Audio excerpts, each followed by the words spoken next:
Watch this.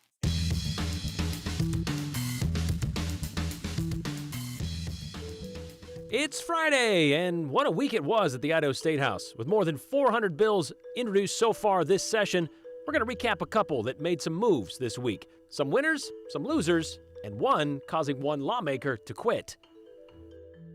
A bill about mandatory minimum sentences for illegal drugs just got expanded. It now includes one of the deadliest drugs in America, thanks to a bipartisan compromise. And happy Idaho Day. We're celebrating by taking you all the way back to territorial times, when there was a threat to make the gem state lesser, not greater. Well, if you're a fan of firing squads, then this was the week for you. Fan of firing squads, or you root for restricted driver's licenses, you're a devotee of voter guides, a supporter of state dinosaurs, or an admirer of mottos, well, then this was the week for you at the Idaho State House.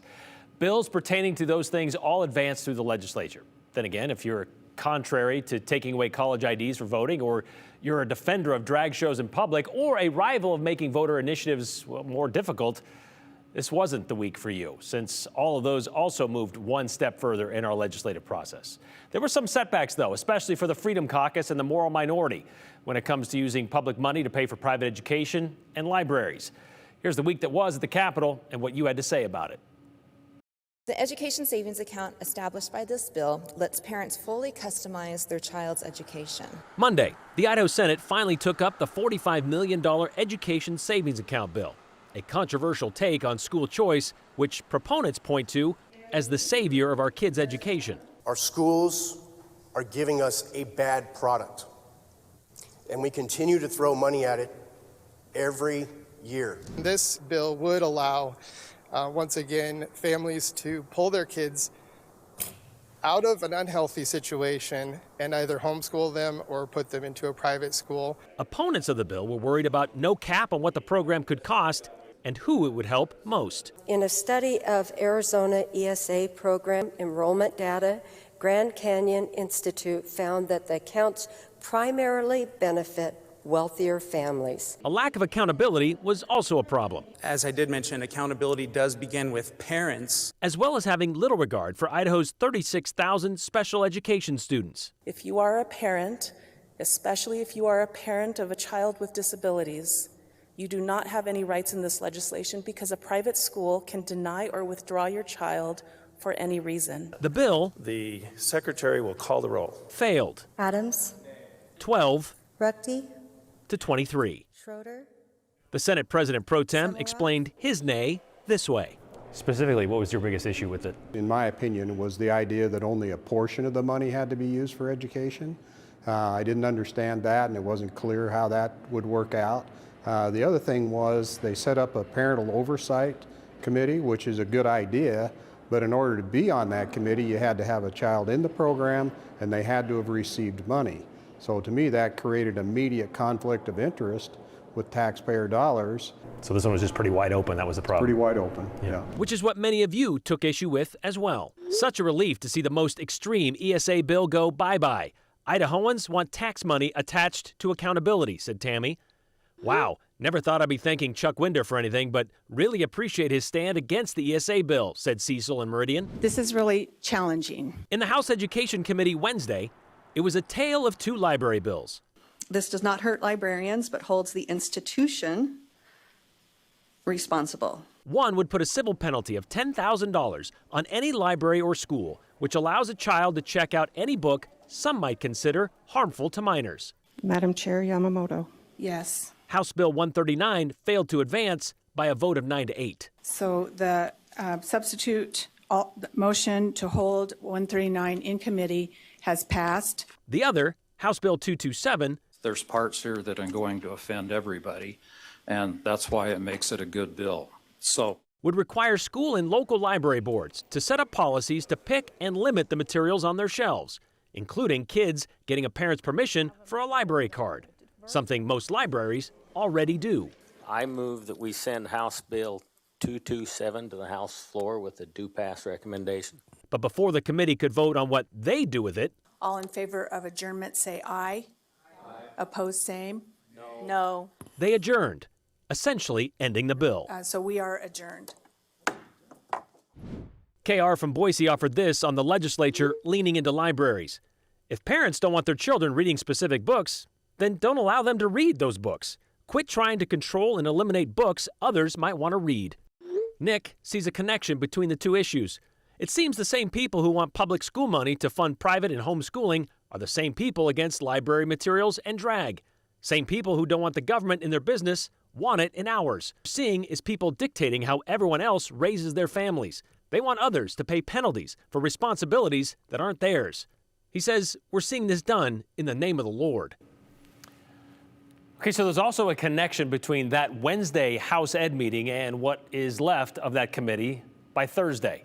Anyone watching on that Thursday morning might have picked up something that was up by how Republican Representative Judy Yamamoto opened the meeting. The chair, that's who she is, took a couple of minutes to talk about the 3-hour meeting from the previous day and how challenging it was.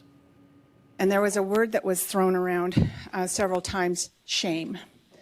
And I want to talk about shame because shame means that you know that you did something wrong and you're experiencing great remorse, regret. But honor is knowing that you did something right, even if it doesn't appear that way to others. Representative Yamamoto went on to thank the committee for honoring the process and making decisions based on what they think is right. But as the meeting moved along, it became obvious there was something missing. And here it was. There's a chair. See that chair right there to the left of Representative Jack Nelson? That is where Republican Representative Judy Boyle from Midvale usually sits. And Thursday, she wasn't there. Because after the votes on the library bills Wednesday, specifically to hold House Bill 139 in committee, Representative Boyle resigned from the Education Committee, effective immediately. You could sense her frustration from Wednesday, 2 hours into the debate when they were trying to decide what to do with House Bill 139. If going to general orders is the only way that we're going to get anything moved through this legislature, shame on us.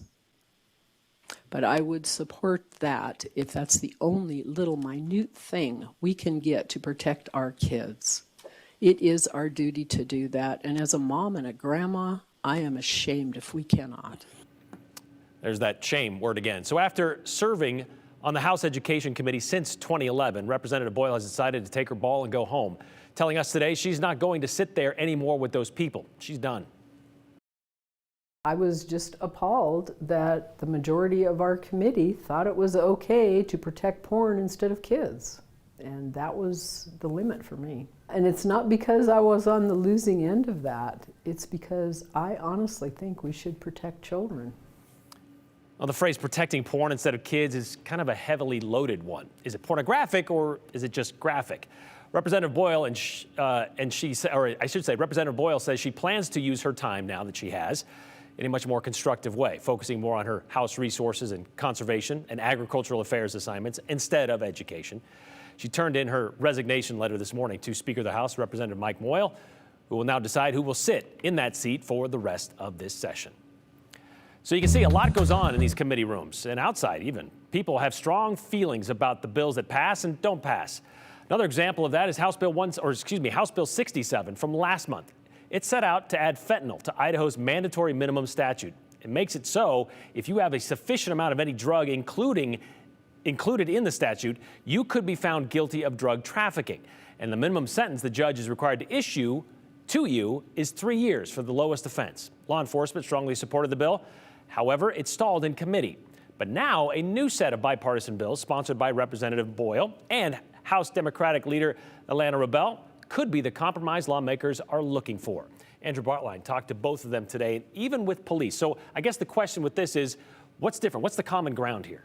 Yeah, so the bills, they do two different things because they're two different bills, and they did that intentionally, Rebel and Boyle, because they said they want to give lawmakers options. So in simple terms, both bills would add fentanyl to the list of drugs that carry a mandatory minimum sentence for drug trafficking. But the laws change how that sentence would necessarily be enforced. So right now, if enough drugs are in possession, that person is guilty of trafficking. The first bill, though, would require law enforcement to prove intent to sell before anyone can be convicted of trafficking under that mandatory minimum statute. The second bill has a safety valve for a first-time offender. A judge, on the first offense would then submit a sentencing that they seem fit. It would be similar to any other sentencing after any other conviction, but police aren't quick to offer support to these bills because of those added details. We like adding fentanyl, but this idea of a safety valve of letting these traffickers come through like it's the first time they've ever done this is crazy to us. Nobody just gives you 7 grams of fentanyl to go distribute. That doesn't happen. You are very involved in the drug game if these other drug traffickers are providing you with those weights. I think that people need to ask, why are we having these out-of-state lobbyists come into our state and try to change our drug laws? It's a good question. Chief Bastrachea is referring to testimony from February. A bill to add fentanyl to the mandatory minimum statute stalled in committee. That was a bill that had a lot of support from local law enforcement, and there was a common thread among testimony of those who did oppose the bill. My name is Lars Troutman. I'm from Austin, Texas, with the Texas Public Policy Foundation. My name is Patrick Plain with the American Conservative Union and CPAC. My name is Julie Warren. I am the Deputy Director for a national campaign, Right on Crime. We are a campaign of the conservative Texas Public Policy Foundation. It is worth noting a local criminal defense attorney also testified in opposition to the bill. It wasn't entirely people from out of the state. And both Representative Boyle and Rebel say they are not attached to any out-of-state influence or dollars to push softer mandatory minimum laws. Representative Rebel says she's been advocating on this platform for more than half a decade, and recently, through her work, got Boyle to join her side. I don't like mandatory minimums, period. We elect judges. We're supposed to trust them to use their judgment. And we are not for drug possession. That is not the issue here. It's being fair to those first-time users. So we were really concerned at kind of the layers of injustice in the current statute and trying to find a way to go after drug dealers without locking up people forever who shouldn't be. You know, I have a lot of respect for her, and she has done this for a long, long time, and it just makes sense that we actually do this now. I've also talked to judges who can't come and testify, but they have told me that it saddens them that they have to convict these people when they know they should not be in prison for 5 years. So what does this mean? Well, a bipartisan effort to carve out leeway in mandatory minimum laws is not getting early support from law enforcement, even with the compromise to add fentanyl to the list of substances that would qualify for a mandatory minimum sentence. Both sides, Brian, want to add fentanyl. That's a common thread throughout all the bills we've seen. But it's these added pieces of a first-time offender allowing a judge discretion or proving intent to sell. But then law enforcement say, if you have a pound of marijuana, that itself tells us there's intent to sell. So they say that the number to even qualify for mandatory minimum reaches that scrutiny regardless. Yeah, I mean, when it comes to being tough on crime, you get that, but these cookie cutter sentences of these mandatory minimums and that kind of stuff, it takes away that objective or subjective opinion from the judge to kind of make a determination like you were just saying. So it's not a one size fit all. And we've seen how that plays out and adds problems to the, well, I guess the prison system. There are 3 bills in committee, and Skog could bring up the previous one, and now there's these 2 bills now. We'll see what happens. All right, a lot of things still happening. About a month left in the legislative session. All right, thanks, Andrew.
All right, how about the lighter side of the legislature? There was a significant bill introduced this week on the Senate side. Well, significant for a group of Eastern Idaho fourth graders.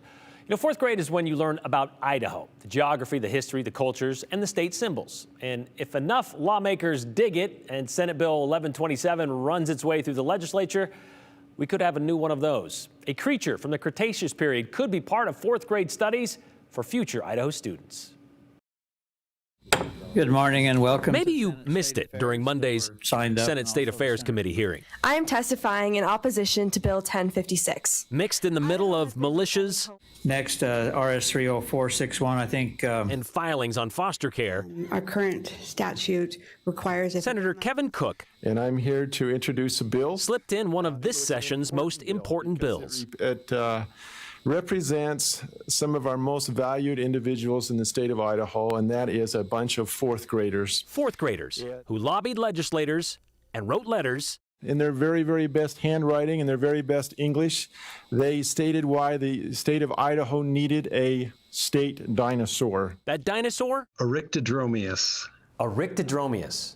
Eryctodromeus, yeah. Okay. Was nominated by Mr. Walton's fourth grade class. I think mostly just because it sounded fun. At Yukon Elementary. I think we just first started saying, hey, dinosaurs are awesome. Only 24 states have even found dinosaurs. Why couldn't we suggest a dinosaur for a state symbol? And we just thought, well, if we're going to suggest a dinosaur as a state symbol, we ought to find out which one the paleontologists in the state know about. Have we found dinosaurs here? A good question to ask of someone who's dug dinosaurs since he was a kid. Yeah, I've never grown out of it, so. Dr. L.J. Krummenacher is a paleontologist at Idaho State University and grew up in Blackfoot. When I started as a kid, they said Idaho didn't have dinosaurs. And I was like, well, maybe if I look really hard, we can find some. And you did. Yeah, it's kind of made me happy. Dr. Krummenacher was one of the first to find the Eryctodromeus in the Gem State about 20 years ago. A 95-million-year-old burrowing herbivore. Yeah, about the size of a dog, 11 feet long. Whose name translates to digging runner. 7 feet of that would have been tail. So he's just a little long-tailed dog-sized dinosaur. There have been about 15 full skeletons found in Idaho. A rare find for any fossil. So my best hypothesis, this is part of what I did for my PhD, is that these animals are basically digging their own graves. Since they're burrowing, it's easier to preserve a fossil if it buries itself, basically is the way I look at it. And they were sometimes found in groups with either their offspring or other adults. Which in and of itself is pretty rare evidence for a dinosaur. Something else to make this special. So you can see why. It's Idaho's dinosaur. We only find them here. Mr. Walton's fourth graders feel the Eryctodromeus should be our next state symbol. I think it would be absolutely fascinating if students here at Yukon Elementary School into the future could say, we were part of that, we helped that happen, and just celebrate this new state symbol. I know, it would just be absolutely thrilling. Well, after the motion was seconded by self-proclaimed oldest dinosaur on the committee, that was Senator Chuck Winder who said that, by the way, Senate Bill 1127 was printed and awaits a full hearing in the Senate State Affairs Committee. Dr. Krummenacher says it's about time Idaho had a state dinosaur. Only 14 others do, and it's a great way to get kids excited about science. And as Mr. Walton found out, it also is a great way to teach kids about civics, learning how to get this process through. Both of which, Senator Cook said, is a great example of what our public schools are doing for our kids.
You know, she looks good for 102. I'm talking about the state capitol building, which took a decade and a half to complete.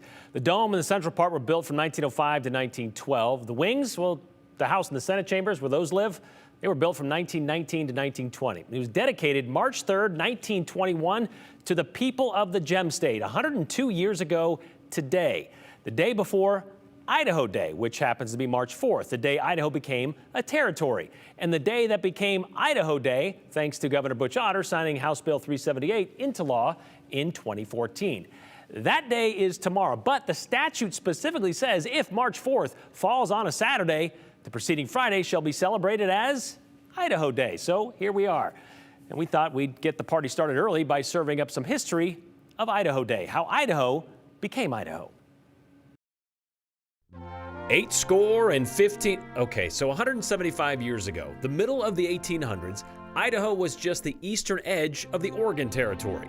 But by 1863, after the discovery of gold and silver brought hordes of miners, merchants, and saloon keepers to the area, and Oregon had already sliced itself off into a state, Idaho was kind of cut off. It wasn't until March 4th of that year when President Abraham Lincoln signed the Congressional Act that made this stretch of mountains, rivers, desert, and prairie into its own territory. The original borders extended over most of present-day Idaho, Montana, and Wyoming, with Lewiston serving as the first capital. Montana gained territorial status on its own a year later, in 1864, followed by Wyoming 4 years after that, which is how, by 1868, the shape of Idaho as we know it was set, but not quite in stone. In 1887, Congress passed a bill that split the Idaho Territory in two, portioning the Panhandle part to Washington. But President Grover Cleveland refused to sign it as a favor to Territorial Governor Edward Stevenson, who just happened to be the cousin of the Vice President, Adlai Stevenson. Thanks, fam. Nepo babies? Nah, Nepo cousins always works. Music, by the way, was the University of Idaho Marching Band's rendition of Here We Have Idaho. Well, 2 years after Idaho was kept intact, in the summer of 1889, the Idaho Constitution was drafted. Then on July 3rd, 1890, Idaho was formally made the 43rd state in the Union.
Like we like to do every day, let's wrap up this show, and let's wrap up this week with a look at your comments that you sent in. This one from Curtis in Boise, who says, quit taking away the constitutional rights of gay and trans people.